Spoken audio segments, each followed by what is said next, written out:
They're giants, wildlings, fighters, 2,000 men, untrained, unmatched in age or skill, now standing shoulder to shoulder in a fan-shaped line. And at the center of it all is Jon Snow, a man leading them into the most desperate fight of their lives. On the other side stands Ramsay Bolton, arrogant, prepared, backed by the northern houses, and hungry for a crown. One fights to survive, the other for power, and Ramsay's got one more weapon, Rickon Stark, Ned's youngest son. Jon may not share his blood, but Rickon is family. And Ramsay knows it, so he plays a sick game. He cuts Rickon free, tells him to run, promising freedom if he reaches Jon. The boy hesitates, fear in his eyes, breath shaking, cause he knows every step could be his last. But he runs anyway, across a field that feels endless, each arrow slicing the air behind him, the whisper of death closing in, and just as hope flickers in Jon's chest. With whip, an arrow tears through Rickman's back. He drops lifeless to the ground, and with him, Jon's restraint burns away. Jon's fury explodes, and that's exactly what Ramsay wanted. He needed to know if the motion would break the Lord Commander, and it does. Arrows fly, Jon is thrown from his horse, and Ramsay's archers have now locked in their range. Realizing too late he's abandoned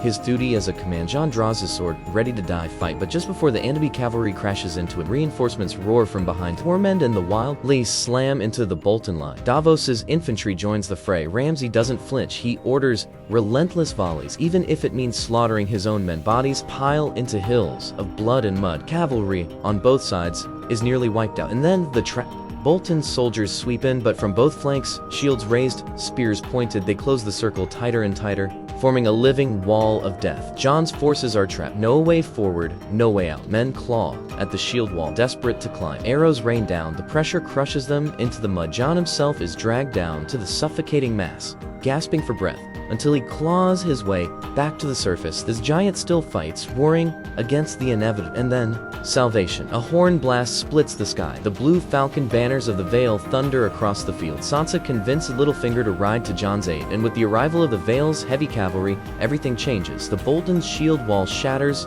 under their charge. Spearmen are trampled into the ground, and as Jon looks at the unstoppable wave of knights, Ramsay realizes his reign is already over.